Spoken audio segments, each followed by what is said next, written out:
Hi traders, welcome to another Q&A session with Oliver Velez. My name is Oliver Velez, of course, and today I've got a very fascinating question to answer for you today. This question has been asked, I would say, frequently over the past 10 years.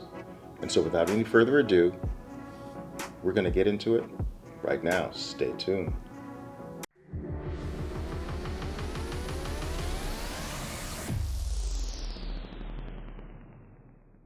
Okay, traders.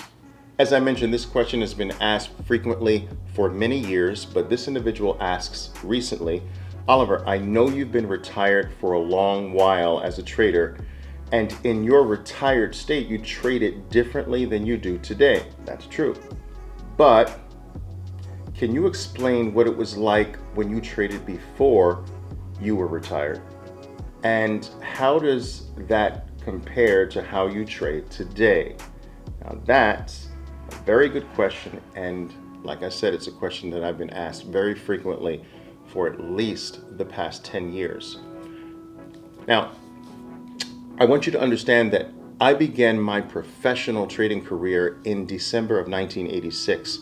I placed my first trade ever in March of 1981. So there was a period of development, a period of hardship, a period of learning what to do. And remember, at this particular time, there were no mentors, there were no courses, there were no teachers, there was no internet, there were no groups to study with, and there were very, very few books written on the topic of trading professionally. So back in that era, it was all trial and error. And that era, the trial and error period, is the most difficult period to develop in because it's very expensive. You learn by losing your own capital, your own money.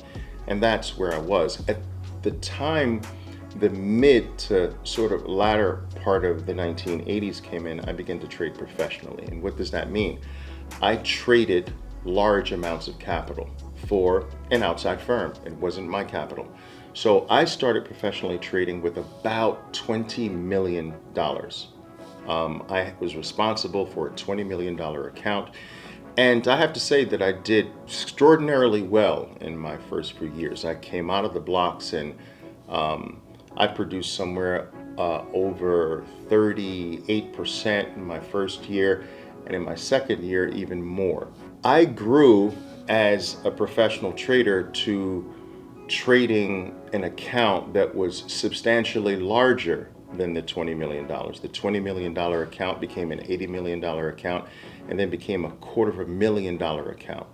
Now, I don't feel that it's beneficial to talk in terms of what the account size was, but I do think it's beneficial to talk in terms of my share size. So at the peak of my trading career professionally, I took on trades that were as large as 400, 500, 600,000 share positions. And I was used to starting a position out with a block of 100,000 shares. Now, when you're trading size of that nature, you have to become good at accumulating in certain spots and over a period of time. It's not like you can take 600,000 shares of a stock and buy it right now. Institutional traders do not want to be committed to one price and one point. The risk is too high. They want to take their total position and they want to spread the accumulation of that total position over a price range and a time range. So they want diversification through price, that's vertical, and they also want diversification through time. And if too much of your money is committed to one price at one time, you can throw your metrics off as a professional trader. So traders, my style of trading required me to be exceptionally good at quietly accumulating stock without being detected, and large amounts of stock without being detected by others. Today, as a retired trader, trading, for my own personal account, Obviously, I trade a lot smaller. Now, to the general public, they look at my trading and think that I trade very big, when in fact, compared to my professional years, I trade in a very, very minuscule way. In fact, over 95% of my capital is not in short-term oriented trading. Over 95% of my assets, 95% of my available capital is in longer term positions. It has been for quite some time. I take a small amount of my capital and I trade back and forth every day, predominantly the open. Now, how does this sort of link up? I still use the accumulative style of market play. I teach that to my traders. I teach my traders that they should take a specific amount of money, break it up into various lots, and ease into their positions and ease out of their positions. So it's a microcosmic version of what I used to do as a professional with smaller account sizes. Now, when you see me trading today, this is not exactly the way I would trade a $250 million account. It can't be. It must be very different. But there are some benefits to actually trading a much smaller account. You don't have to hide as frequently. You don't have to utilize certain tricks and techniques to remain undetected. The number of routes to the market can be a lot less.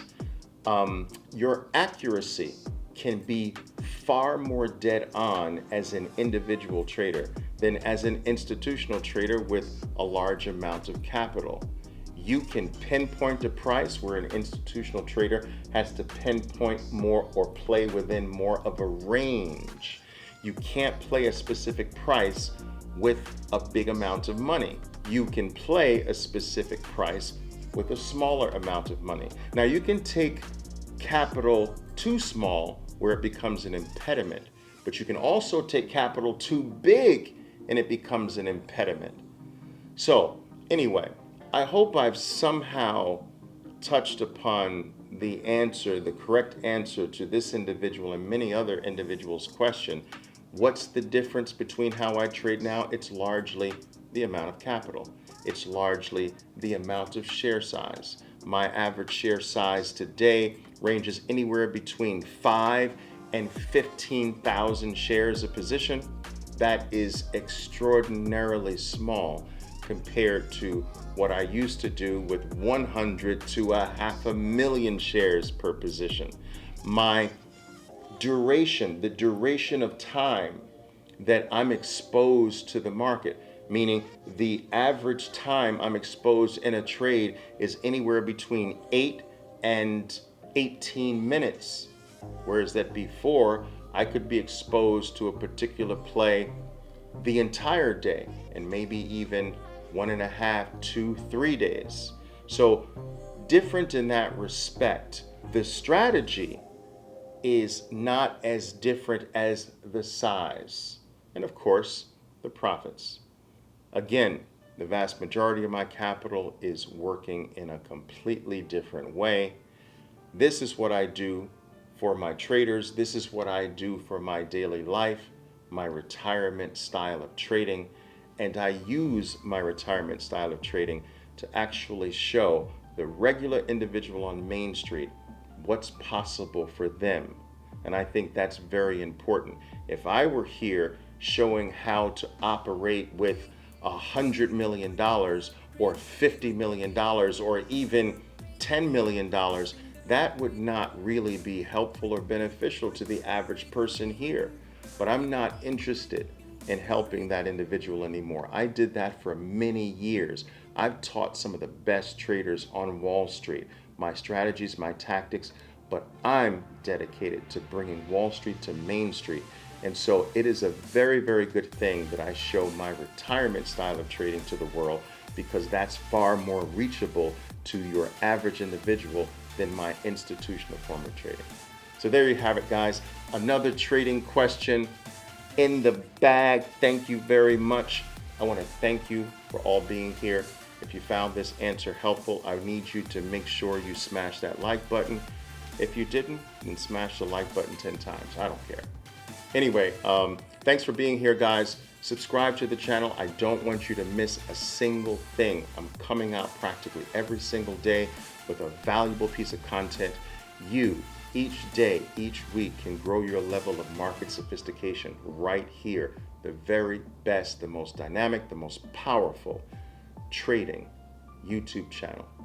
Okay? Got the world in our hands, guys. Be safe. Boom! There were, wow. What is that motorcycle in the back? Motorcycle in the back. That's crazy. What did you say? People have been asking so many questions. Are you ready for the next answer? I'm ready to answer any questions my following, my traders have. So you bring those questions on. Yeah. Maybe even turn this crisis into an opportunity to be better off in the future. Bueno, él dice que estamos en una época de crisis, que es pero no todo lo que está pasando y quiere estar hablando de cositas que pueden hacer las personas desde sus casas hoy en día para asegurarse financieramente para todo el caos que es el que ahora estamos definitivamente. Quarantine. Thanks, man. Ciao. Ciao. See you Saturday. Guys. Ciao for now.